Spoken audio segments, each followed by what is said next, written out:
నమస్తే అండి, నా పేరు డాక్టర్ ఆలేటాటం వారి లాంటి వార్తా విశేషాలు. ఈరోజు అనుదినం జనస్వరం అంటూ నవ తెలంగాణ సమగ్ర తెలుగు దినపత్రికల్లోని వ్యాసాలను ఒకసారి చూసి అధ్యయనం చేస్తూ విశ్లేషిస్తూ అనాలిసిస్ చేద్దాం. శ్రమను గౌరవించని జాతికి, శ్రమించడానికి ఇచ్చగించని జాతికి భవిష్యత్తు లేదు, పురోగమించదు అంటాడు డాక్టర్ అంబేద్కర్ మహానీయుడు. శ్రమను గౌరవించని జాతికే కష్టపడే కూలి నాలులను గౌరవించని జాతి ఏదైనా ఉన్నదంటే ఆ జాతిని చూడని జాతి సర్వనాశనం అయిపోతుంది. శ్రమించడానికి ఇచ్చ గించని జాతికి భవిష్యత్తు లేదు అంటే కష్టపడాలనే కోరిక, కష్టపడాలనే ఇచ్చ లేని జాతికి అసలు కష్టపడాలనుకుంటే సోమరి ఉంటే బైబిల్లో ఒక మాట ఉంటుంది, సోమరి చీమల ఎద్దుకు వెళ్ళు, నువ్వు వాటిని చూసి జ్ఞానం తెచ్చుకున్నాను. వాటి నడకలు చూసి సోమరి చీమల ఎద్దుకు వెళ్ళు, నువ్వు వాటి నడకలు చూసి జ్ఞానం తెచ్చుకున్నాను అంటే 2000 సంవత్సరాల క్రితమే అన్న గొప్ప మాట. 1000 సంవత్సరాల క్రితం అన్న మాటనే మనకు అర్థమవుతుంటే పురోగమించదు, అభివృద్ధి చెందదు. కనుక నువ్వు ఈ దేశంలో ఉన్న ప్రపంచ ఏ దేశంలో లేను ఈ దేశంలో ఉన్న యువత ఎక్కడైతున్నారో వాళ్ళకు పని లేకపోతే, వాళ్ళు చేయాలని ఇష్టపడకపోతే ఈ భవిష్యత్తు ఎట్లుంటుంది భారతదేశానికి ఉండదు. దీన్ని గౌరవించడం కూడా ఇక్కడ భారతీయ జనతా పార్టీకి ఏమైనా ఉన్నదా? లేనే లేదు. కష్టజీవుల కష్టాన్ని, శ్రామికుల రక్తాన్ని పీల్చి పిప్పు చేసే పెట్టుబడిదారి సమాజం ఈ సమాజం, మన భారత సమాజం. దీన్ని నడిపించేది ఆదాని అంబానీలు. వీళ్ళకు పెద్దన్న, వీళ్ళకి పెద్ద దిక్కు ఆదానికి మోదాని. కనుక ఈ దేశంలో శ్రామిక జనవాళికి లేదు సుఖం ఎందెందు వెతికినా అందందు నీకు ఇక్కడ ఢోకాబాజు భారతీయ జనతా పార్టీ కనిపిస్తుంది. కనుక గొప్ప మాట అన్నాడు. చూడండి, నాయకులు బహుపరాకట. ఈరోజు సంపాదకీయంలో హెడ్డింగ్, నాయకులు బహుపరాక్ కుర్చీల కోసం చూడండి. మొదలైందండి, కుర్చీల కోసం మొదలైందండి.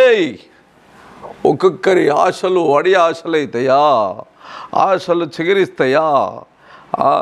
కాటన్లో చూడండి, తెల్ల టోపీ వేసుకొని ఒకరు పండ్లు గిలించుకున్నారు, ఒకరు అనుభవాలతో ముక్కు సొరకాయలాగా ఉన్న ఒకరు. ఇట్లా రాజకీయాలంటే ఇట్లనే ఉంటాయి అన్నట్టు. ఇంకో వాళ్ళ కిందండి దండం పెడతాను, ఆయన మీరు ఆగండి అని. గొప్ప కార్టన్ సంబంధించిన సమాచారం.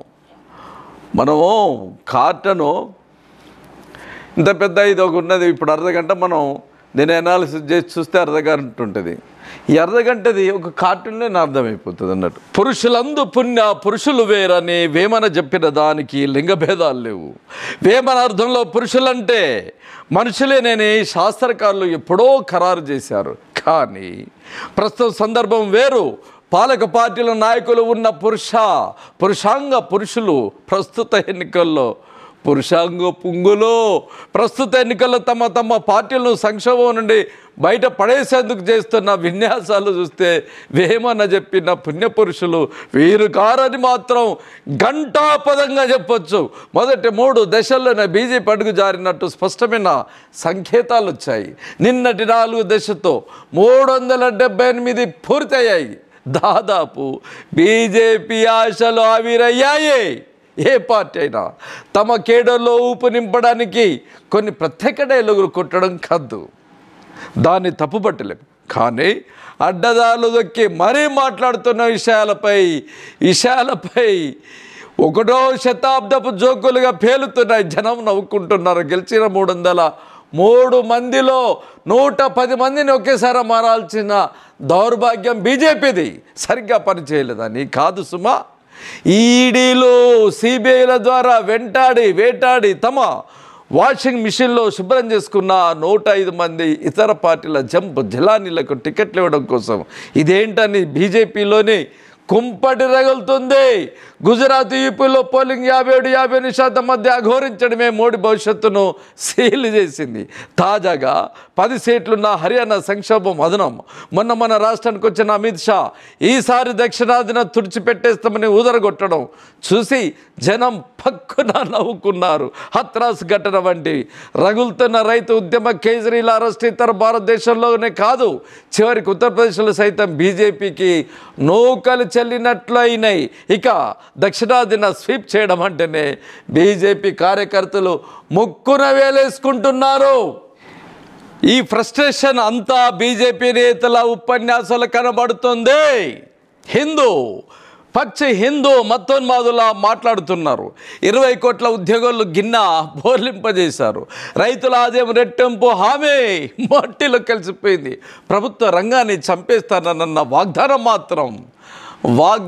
మాత్రం చూడండి. బీజేపీ సంవత్సరానికి 2 కోట్ల ఉద్యోగాలు ఇస్తానన్న మాట ఉలిక్కి అయిపోయింది.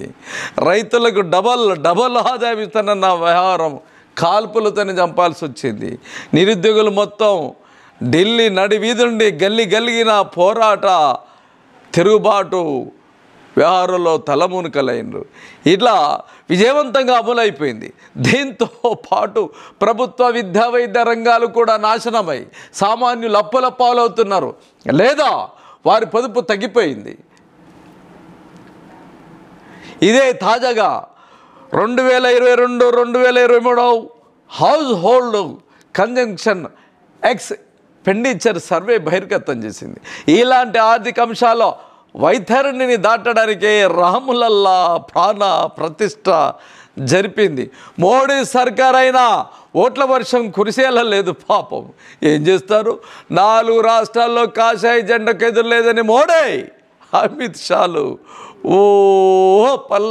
పల్లా విలగించుకున్నారు. అసెంబ్లీ ఎన్నికలలో ఓటమి తర్వాత బీఆర్ఎస్ బుట్టా కాలవుతుందనే ఉంది. కొందరు బీజేపీలకు మరెందరో కాంగ్రెసులకి సర్దుకుంటున్నారు. పదవులు ఆశ చూపి పోగేసిన జనం ఆ పదవే లేకుండా పోయిన తర్వాత ఎందుకుంటారు? అధికారంలో ఉన్నప్పుడు ఫెడరల్ ఫ్రంట్ అన్నారు, ఆ తర్వాత ప్రత్యామ్నాయ విధానం లేకుండానే తృతీయ ప్రత్యామ్నాయం అన్నారు. తెలంగాణ అస్థిరత్వం మీద ఆధారపడ్డ పార్టీనే ప్రస్తుతం భారత రాష్ట్ర సమితి చేశారు. తెలంగాణ అస్తిత్వం మీద ఆధారపడ్డ పార్టీని ప్రస్తుతం భారత రాష్ట్ర సమితి చేశారు. దానికోసం 2-3 రాష్ట్రాల్లో ఉమ్మాయ్ జకాయ్ లాంటి ఊడగొట్టిన నాగటి దుంపల్ని పోగేశారు బీఆర్ఎస్ అధినేత దగ్గరగా.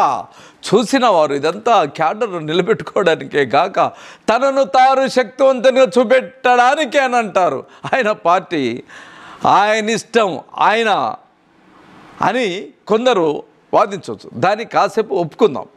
మొదటి 3 దశల పోలింగ్ అయిపోగానే బీజేపీ హవా లేదని అర్థమైంది. రానున్నది ప్రాంతీయ పార్టీల కూటమి ప్రభుత్వమేనని, దేవుడు మేలు చేస్తే తాను ప్రధాని రేసులు ఉన్నానని ఉద్ఘాటించి నవ్వులపాయలయ్యాడు కేసీఆర్. ఎందుకు నగు బాటుకు గురైనాడు ఆయనకు అర్థం కాకున్నా 4 కోట్ల తెలంగాణ వాసులకు తెలియాలి. 37 ప్రాంతీయ జాతీయ పార్టీల కాంగ్రెస్తో కలిసి ఇండియా కూటమిలో ఉన్నాయి.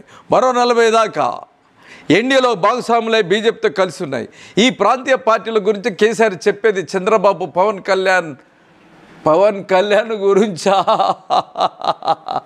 బీజేపీతో రహస్యంగా బాధారాయణ సంబంధం నేర్పుతున్న జగన్మోహన్ రెడ్డితో కేసీఆర్ ఉంటాడా? ఊసరెల్లిగా రుజువైన నితీష్ షా తోనా అప్ డిఎంకే సమాజ్వాదీ పార్టీ, ఆర్జేడీలు ఇండియా కూటమిలో నుండి బయటికి దూకి కేసీఆర్ చంకనెక్కుతారనుకుంటున్నారా? అసలు ఇప్పటికే ఫలానా పార్టీని వ్యతిరేకించాలనే చిత్తశుద్ధి కేసీఆర్కు ఉందా? తాను ప్రధాని అనడం సంగతి ఎలా ఉన్నా?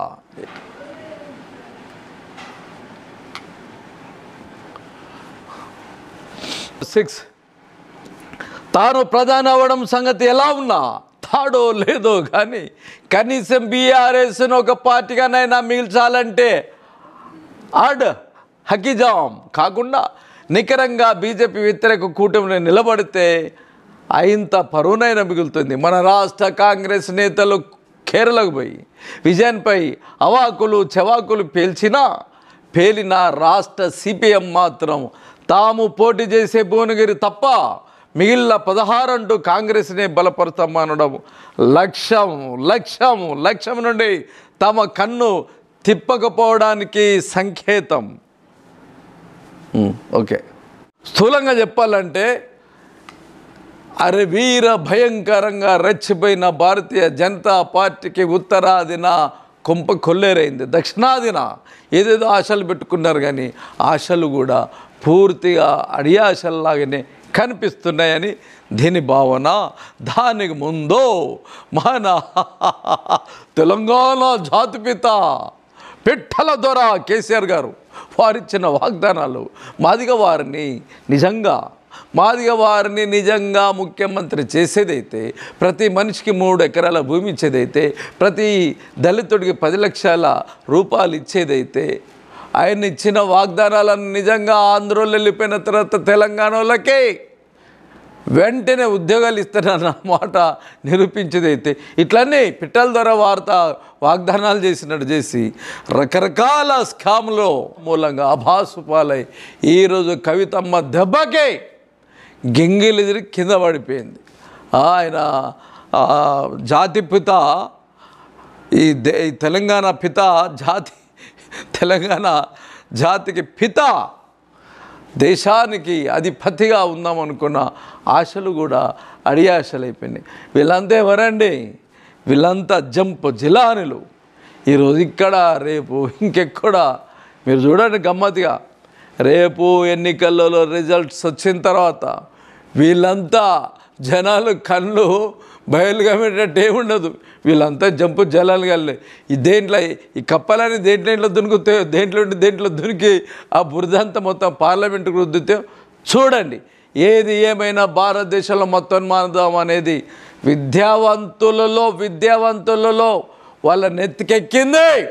ఉద్యోగానికి మూల కారకులు ఎవరు? రాకుండా ఉండడానికి అధిక ధరలో కారకులు ఎవరు? ఈ దేశ సంపద ఆదాన్ని అంబానీ ఎట్లెత్తుకపోతుండు? దీని మీద ఆలోచించట్లేదు.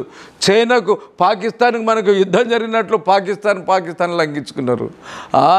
బుగ్గలు అమ్ముకునేటోళ్ళు, అరటి పండ్లు అమ్ముకుంటోళ్ళు, పూలు అమ్ముకుంటోళ్ళు, ఛాయ్ కొట్లు పెట్టుకుంటోళ్ళు, పంచాయతీలు చేసుకునే ముస్లిం బిడ్డల్ని శత్రులాగా చేస్తూ భారతదేశంలో హిందూ మత ఘర్షణలకు మూల కారకులుగా భారతీయ జనతా పార్టీ మొత్తం పాకిస్తాన్ భారతదేశం విడిపోయినప్పుడు, బాబ్రీ మస్జిద్ కూలిపోయినప్పుడు ఎంత భయంకరంగా మత ఘర్షణలతో చీకటి ఘట్టంగా భారతదేశ చరిత్ర ఉన్నదో మళ్ళా పునరావృతం అవడానికే ఒకప్పుడు హిట్లర్ గాడు యువతని విద్యావంతుల్ని రెచ్చగొట్టి 2వ ప్రపంచ యుద్ధం పెట్టి కోట్లాది మందిని చంపినట్లే ఈరోజు భారతదేశంలో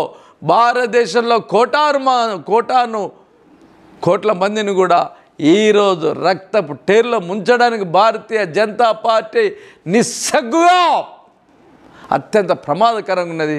విద్యావంతులారా, యువకులారా, మనం రామును మొక్కుదామా, యేసుక్రీస్తుని మొక్కుదామా, అల్లాహ్ను మొక్కుదామా, బుద్ధిని మొక్కుదామా, జైను మొక్కుదామా? ఎవరు మొక్కినా అది మన ఇష్టాలు. రాజ్యాంగం మనకు కల్పించింది. ఎవరి మత ప్రచారం వారు చేసుకునే హక్కు కల్పించింది రాజ్యాంగం.